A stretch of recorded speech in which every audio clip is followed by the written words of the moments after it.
Pemirsa, Presiden Prabowo Subianto secara resmi menetapkan 10 pahlawan nasional. Sementara itu, fenomena baru tengah menarik perhatian warga masyarakat Bone, yakni gerobak mobile. Kabupaten Bone kali ini menyapa Anda, saya Dedi Hartono. Dan saya Jasmine akan menemani Anda dengan berita menarik dan teraktual selama beberapa menit ke depan. Dan langsung saja kita ikuti informasi selengkapnya dalam Kabupaten Bone. Dua suara, satu kebenaran untuk Anda.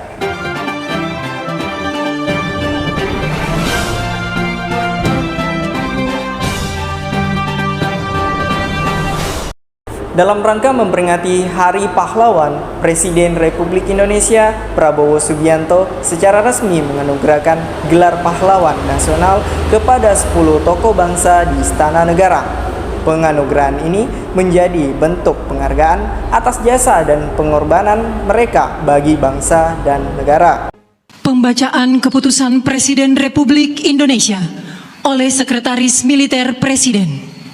Keputusan Presiden Republik Indonesia nomor 116 TK tahun 2025 tentang penganugerahan gelar pahlawan nasional. Dengan rahmat Tuhan Yang Maha Esa, Presiden Republik Indonesia menimbang dan seterusnya, mengingat dan seterusnya, memutuskan, menetapkan dan seterusnya. Ke-1, menganugerahkan gelar pahlawan nasional kepada mereka yang namanya tersebut dalam lampiran keputusan ini sebagai penghargaan dan penghormatan yang tinggi atas jasa-jasanya yang luar biasa untuk kepentingan mewujudkan persatuan dan kesatuan bangsa. Kedua, dan seterusnya, ditetapkan di Jakarta pada tanggal 6 November 2025, Presiden Republik Indonesia Prabowo Subianto. Lampiran keputusan Presiden Republik Indonesia nomor 116 TK tahun 2025, nomor urut 1, Almarhum Kiai Haji Abdul Rahman Wahid, tokoh dari Provinsi Jawa Timur. 2. Almarhum Jenderal Besar TNI Haji Muhammad Soeharto, tokoh dari Provinsi Jawa Tengah. 3. Almarhumah Marsinah, tokoh dari Provinsi Jawa Timur. 4. Almarhum Profesor Dr. Muhtar Kusuma Atmaja, tokoh dari Provinsi Jawa Barat. 5. Almarhumah Hajah Rahmah El Yunusia, tokoh dari Provinsi Sumatera Barat. 6. Almarhum Jenderal TNI Purnawirawan Sarwo Edi Wibowo, tokoh dari Provinsi Jawa Tengah. 7. Almarhum Sultan Muhammad Salahuddin, tokoh dari Provinsi Nusa Tenggara Barat. 8. Almarhum Sayhona Muhammad Khalil, tokoh dari Provinsi Jawa Timur. 9. Almarhum Tuan Ronda Haim Saragi, tokoh dari Provinsi Sumatera Utara. 10. Almarhum Zainal Abidin Shah, tokoh dari Provinsi Maluku Utara. Presiden Republik Indonesia Prabowo Subianto. Dalam sambutannya, Presiden Prabowo menyampaikan rasa hormat dan terima kasih kepada para tokoh yang telah memberikan teladan perjuangan serta dedikasi luar biasa untuk kemajuan bangsa Indonesia. Bangsa yang besar adalah bangsa yang menghormati jasa pahlawannya. Penghargaan ini adalah bentuk rasa syukur kepada penghormatan kita kepada mereka yang telah berjuang tanpa pamrih, ujar Presiden Prabowo dalam upacara tersebut. Menurut Menteri Sosial, penetapan ini dilakukan setelah melalui proses panjang dan kajian mendalam oleh tim peneliti dan pengkaji gelar yang mempertimbangkan keteladanan serta kontribusi besar para tokoh terhadap bangsa.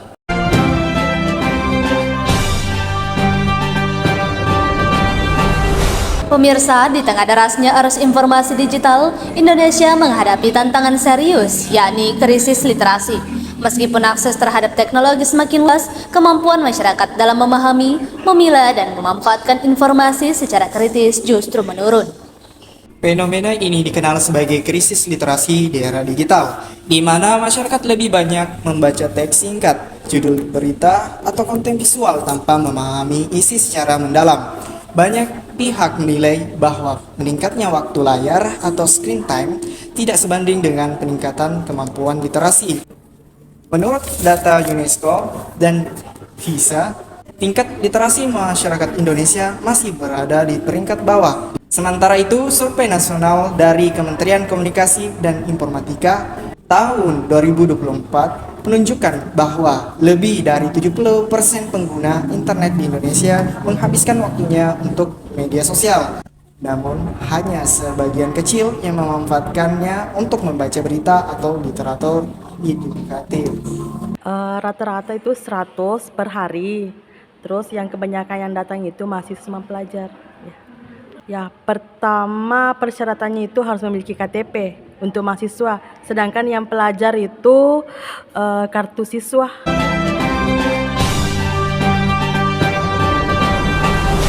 Fenomena gerobak mobil tengah menjadi tren baru di berbagai kota besar di Indonesia.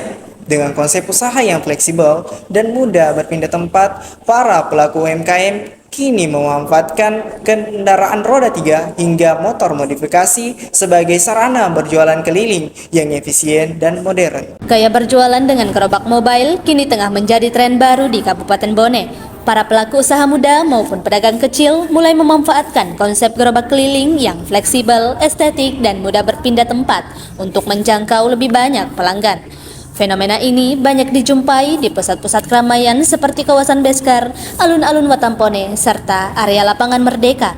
Gerobak-gerobak berdesain modern kini menghiasi jalanan kota, membawa beragam produk mulai dari minuman kopi susu, minuman boba, makanan ringan, hingga kuliner khas lokal. Betul, enak sekali ini. Bagus untuk cuaca yang sekarang ini. Segar-segar enaknya minum kopi begini. Ekstrak buah alami. Yang menjadi kendala kakak selama jualan kopi kekinian? Penggusuran, kadang ada kesulitan dan cerewet. Apa yang menjadi keunikan kopi kekinian dibanding kopi-kopi lain?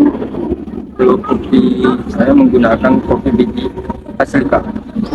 Informasi tadi mengakhiri kebersamaan kita pada hari ini. Saya Jasmine. Dan saya Dedi Hartono mengucapkan terima kasih atas kebersamaan Anda. Akhir kata, Dua suara, satu kebenaran untuk Anda. Sampai jumpa.